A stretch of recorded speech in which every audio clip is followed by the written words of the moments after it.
¿Qué tal, colombianos? Hoy hablaremos de un tema muy importante de carácter internacional. Recientemente salió un informe de una encuesta nacional hecha en Venezuela en donde detallan específicamente la pobreza y la pobreza extrema del país. Lastimosamente, la encuesta señala de manera muy tajante todos los problemas en nivel de pobreza que maneja el país de Venezuela en estos momentos. El veredicto de este informe señala específicamente dos cosas. El primero, de que la pobreza en el país alcanzó a un tope del 94% de la población.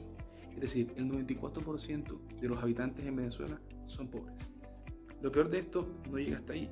Lo peor es que más del 76% de la población vive en extrema pobreza. ¿Qué quiere decir esto? Que los habitantes viven con menos de $1.2 al día. Es evidente que los datos emitidos por la encuesta están claramente acompañados con lo que es el hoy COVID-19. Todas las medidas aplicadas por el gobierno han provocado no solo el destrozo de la economía, que ha llevado a las personas a un índice de pobreza histórico. El informe también detalla cuáles fueron las políticas aplicadas por el gobierno como medida para poder frenar la pandemia que estaba en vigor durante el año 2020 y el año 2021. Una de las medidas tomadas por Maduro fue específicamente trabajar una semana sí y una semana no.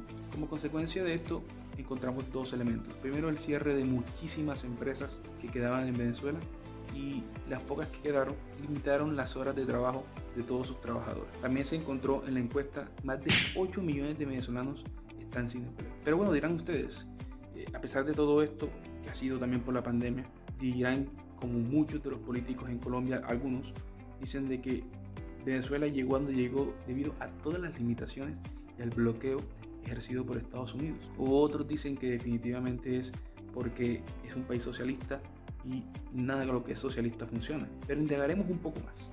Evidentemente sí existe un embargo aplicado de Estados Unidos a Venezuela. Este embargo fue aplicado en el año 2015 en el gobierno de Barack Obama. Y bueno, diremos, ¿este embargo sí ha afectado estrictamente a las arcas de Venezuela? Sí lo ha afectado. Pero esta es realmente la causa por la cual Venezuela está como está o llegó a estar como está. La respuesta es no. Si nos vamos un poco más atrás, desde la llegada del presidente Hugo Chávez, encontramos varios elementos cruciales por los cuales el país se encuentra como está en estos momentos. Y es que esto no viene de 2 o 3 años atrás, con un orden de políticas completamente negativas que provocaron el destrozo de lo que es el eje productivo del país. La primera razón por la cual se puede señalar de que Venezuela llegó al punto donde llegó, control excesivo del Estado. Venezuela fue un país que aplicó demasiadas medidas restrictivas, demasiados aranceles, demasiados controles al sistema económico, que provocó que muchas empresas que se encontraban en el país no solo quebraran, sino que sencillamente se fueran del país. Hay que decir que uno de los primeros controles aplicados por Chávez fue el control de cambio. Claramente esto provocó bastantes cambios negativos a la economía, debido a que las exportaciones empezaron a sufrir graves deterioros debido a esta restricción. La segunda de las medidas aplicadas que provocó el destrozo de la economía fue las expropiaciones y el cierre de muchas empresas. Muchas empresas cerraron durante el gobierno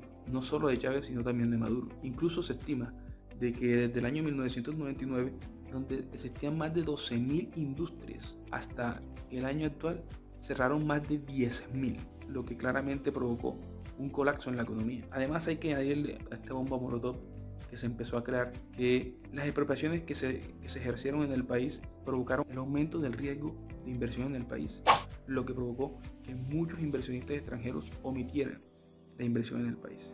Y no solo los extranjeros, incluso los nacionales. La tercera política que afectó gravemente a la economía del país fue en el año 2005, cuando Chávez decidió eliminar o destruir completamente la autonomía que existía del Banco Central con el gobierno. Permitió de que el presidente Chávez pudiese emitir para financiar todas sus políticas públicas. Como consecuencia de esta política empezó a presentarse un fenómeno muy común en los países en donde esta autonomía no está vigente, y es que empezó a meterse demasiado dinero y empezó a generarse una inflación que a la larga empezó a producirse o empezó a afectar en los años siguientes. Sin embargo, esta emisión ya había producido sus efectos durante el gobierno de Chávez, en donde hubo una inflación de cerca del 40%. El siguiente factor que provocó el desplome del país es claramente el desplome del petróleo. Este desplome del petróleo provocó un grave hueco de ingresos en el Estado, lo que evidenció la dependencia de este país al petróleo. Y esto en un país en donde el PIB depende más de un 90% del petróleo, afecta a niveles inimaginables. A pesar de eso, el petróleo no siempre estuvo a unos índices muy bajos de precio, incluso, como todos sabemos, oscilaba, bajaba y subía durante varios años. Los problemas de inflación, los problemas de poca libertad empresarial, los problemas graves de seguridad provocaron claramente la fuga de mucho capital humano. Este capital humano era literalmente el que sostenía todas estas empresas públicas, que sobre todo las empresas de petróleo que estaban en manos del gobierno, y muchos de ellos se fueron a otros países. Esto provocó claramente la extracción de petróleo se hace mucho más lenta y llegar a índices bastante precarios para ser el país con la reserva de petróleo más grande del mundo. Ya por último factor encontramos la deuda externa. Este problema ha provocado de que Maduro haya llevado a niveles escandalosos la pobreza, y esta deuda fue causada por el gobierno de Chávez, que triplicó la deuda venezolana durante su gobierno. Lo peor de ello no fue el tamaño de la deuda, el problema fueron los plazos en los cuales debía de pagarse. Hubo un punto donde Maduro tenía que tomar la decisión: o pagar la deuda externa con todos los países aliados y reducir los subsidios de alimentación y petróleo con todos sus ciudadanos, o no pagarla, sufrir el aislamiento total internacional. No siendo más, muchas gracias por ver este video. Comenten en la caja de comentarios sobre qué tema les gustaría que habláramos en el próximo video, y no siendo más, nos vemos en la próxima. Chao, chao.